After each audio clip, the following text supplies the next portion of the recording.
সুপ্রিয় শিক্ষার্থীবৃন্দ, আবারও সকালকে অনলাইন ক্লাসে শুভেচ্ছা এবং অভিনন্দন। তোমরা সকলে বাসায় আছো এবং সুস্থ আছো। আজকের আমি কমলেশ সমদ্দার, প্রভাষক রসায়ন, আবারও তোমাদের সম্মুখে হাজির হয়েছি।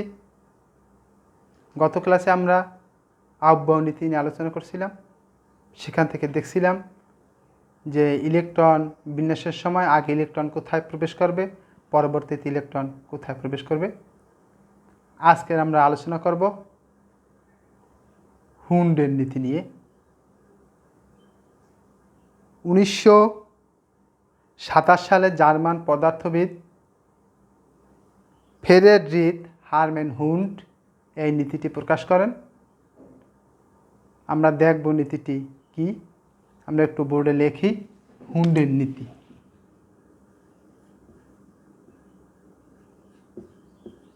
হুন্ডের নীতি।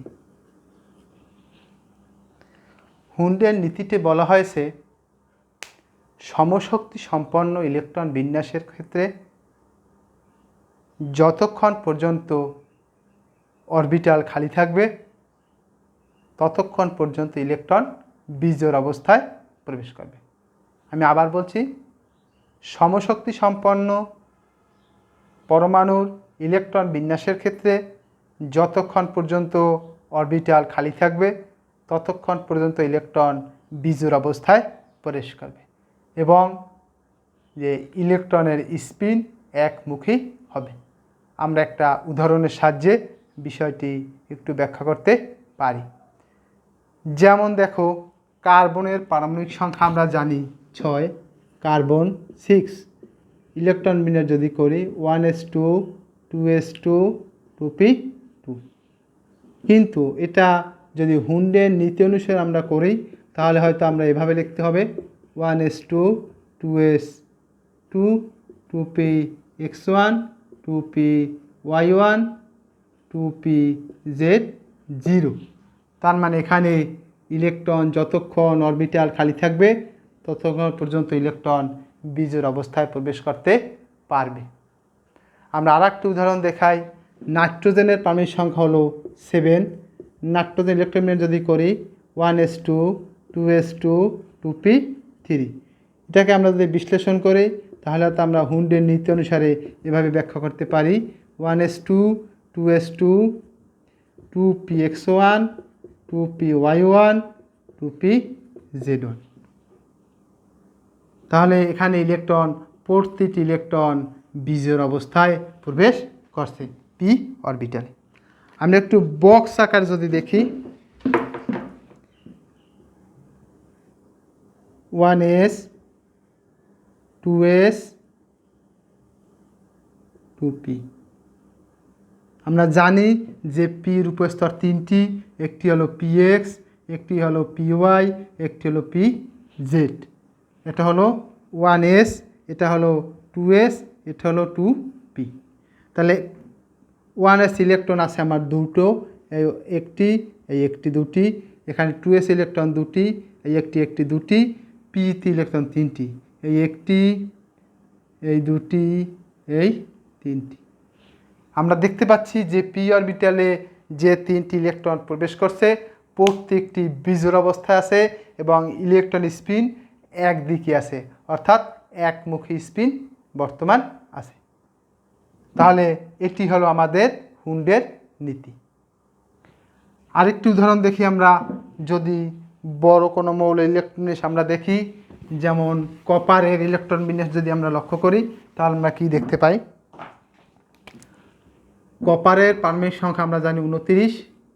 এটা ইলেকট্রন বিন্যাস যদি আমরা করি একটা মৌল থেকে, মনে করি আর্গন, মানে আর্গনের 18, তারপর থেকে আমরা করব আর্গনের 18, তারপর আমরা করি যে 3p 3d4s। তার মানে আমি আগে বলছিলাম যে আগে ইলেকট্রন আহ্বায়ক নীতিতে বলে আসছিলাম যে ইলেকট্রন আগে এসে প্রবেশ করবে তারপর ডিতে প্রবেশ করবে। তার মানে 18 আর 2 20 আর 9 29, এইভাবে ইলেকট্রন বিন্যাস হওয়ার কথা ছিল।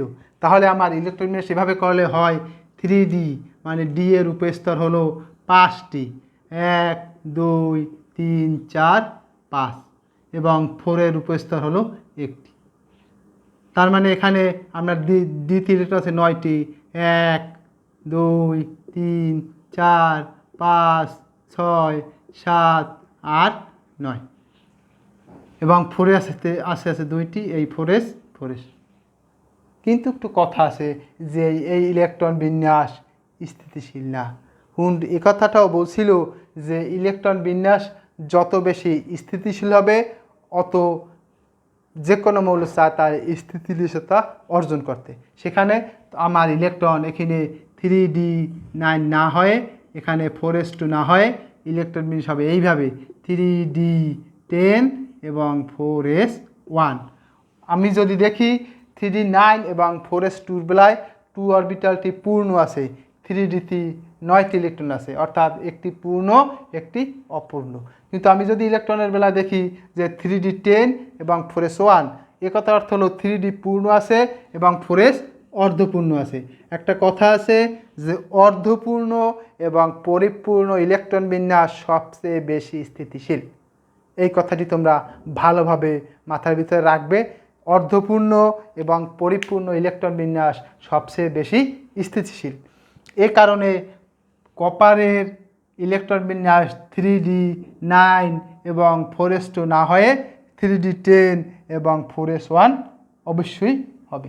এখানে যদি আমি হুন্ডের নীতি অনুসারে ব্যাখ্যা করি তাহলে হয়তো এভাবে হবে 3d10 অর্থাৎ 1 2 3 4 1 2 3 4 5 1 2 3 4 5 6 7 8 9 10, এবং 4s আছে একটা ইলেকট্রন 3d4s।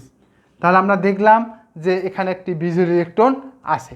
তাহলে হুন্ডের নীতিতে যে কথা বলা ছিল যে ইলেকট্রন বিন্যাসের সময় যতক্ষণ পর্যন্ত অরবিটাল খালি থাকবে ততক্ষণ পর্যন্ত ইলেকট্রন বিজোড় অবস্থায় প্রবেশ করবে। কপারের মতো আরেকটি মৌল আছে ক্রোমিয়াম, যার ইলেকট্রন বিন্যাসও এই ব্যতিক্রম আমরা লক্ষ্য করতে পারি।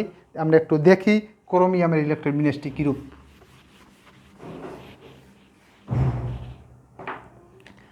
ক্রোমিয়ামের পারমাণবিক সংখ্যা আমরা জানি 24 অর্থাৎ 24। ইলেকট্রন বিন্যাস যদি আমরা করি 1s2 2s2 2p6 3s2 3p6 3d 4s 18 আর 2 20 আর 4 24। আফবাহ নীতি অনুসারে এভাবে ইলেকট্রন বিন্যাস হওয়ার কথা, কিন্তু কপারের মতো এটিও 3d4 না হয়ে 3d5 এবং 4s1 হবে। যার কারণ এখানে 3d5 অরবিটালটি আছে অর্ধপূর্ণ, 4s অরবিটালটি আছে অর্ধপূর্ণ। এখানে 4sটা পূর্ণ কিন্তু 3dটা পূর্ণও না অর্ধপূর্ণও না, যার কারণে এই ইলেকট্রন বিন্যাসের চেয়ে নিচের যে ইলেকট্রন বিন্যাস 3d5 এবং 4s1 সবচেয়ে বেশি স্থিতিশীল। পরীক্ষায় আসে যে কপারের ইলেকট্রন বিন্যাস সাধারণ নিয়মের ব্যতিক্রম কেন ব্যাখ্যা করো, তখন আমরা এভাবে যে এটা ব্যাখ্যা দিয়ে আমরা খুব সুন্দরভাবে দেখিয়ে দিতে পারব। এ হলো আমাদের হুন্ডের নীতি। এখন আমরা আরেকটা নীতি পড়ব, সেটা হলো পলির বর্জন নীতি। আমরা একটু দেখি পলির বর্জন নীতি। পলি অনেক বোর ভিতরে লেখা আছে পাউলি। পলির বর্জন নীতি। পলির বর্জন নীতি বলতে আমরা যা বুঝি যে একই পরমাণুতে দুটি ইলেকট্রনের 4টি কোয়ান্টাম সংখ্যার মান কখনো একই হতে পারে না। আমি আবার বলি যে একই পরমাণুতে দুটি ইলেকট্রনের 4টি কোয়ান্টাম সংখ্যার মান কখনো একই হতে পারে না। 3টি কোয়ান্টাম সংখ্যার মান এক হলেও চতুর্থ কোয়ান্টাম সংখ্যাটি অবশ্যই ভিন্ন হবে। আমরা একটু দেখি যে একই পরমাণুতে, মনে করো আমরা হিলিয়ামের বিষয়টি যদি লক্ষ্য করি, হিলিয়ামের পারমাণবিক সংখ্যা 2, তার মানে 1s2। এখানে কয়টি ইলেকট্রন আছে? স্পিন আকারে আমরা যদি দেখি এই একটি ইলেকট্রন, এই ইলেকট্রন, 2টি ইলেকট্রন আছে। তা প্রথম ইলেকট্রনের ক্ষেত্রে আমরা যদি দেখি E1 অর্থাৎ প্রথম ইলেকট্রনের ক্ষেত্রে n এর মান হলো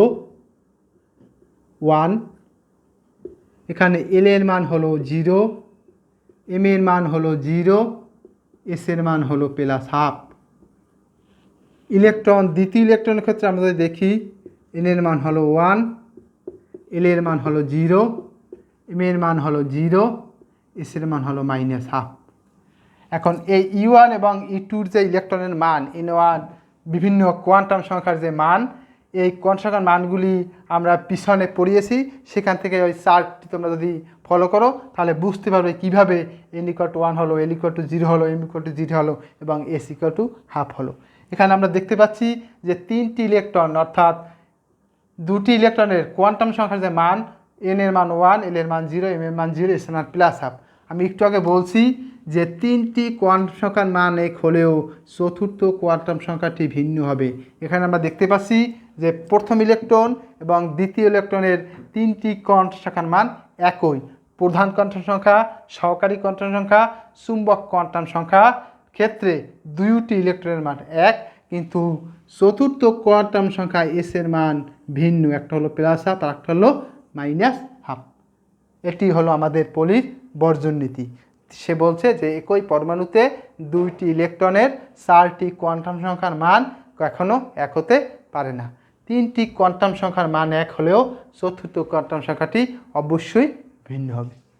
তাহলে আজকে আমরা হুন্ডের নীতি এবং পলির বর্জন নীতি সম্পর্কে জানলাম। তোমরা বাসায় বসে যদি একটু বই দেখো তাহলে হয়তো আরও বিষয়টা ক্লিয়ারভাবে বুঝতে পারবে। তাহলে আজকে এই পর্যন্তই, আবার আগামী ক্লাসে অনলাইন ক্লাসে দেখা হবে। সকলে সুস্বাস্থ্য কামনা করে, দীর্ঘায়ু কামনা করে আমি আমার ক্লাস এখানেই শেষ করছি। সকলে বাসায় থাকবে এবং বাসার বাইরে বের হলে অবশ্যই মাস্ক ব্যবহার করবে। ধন্যবাদ সকলকে।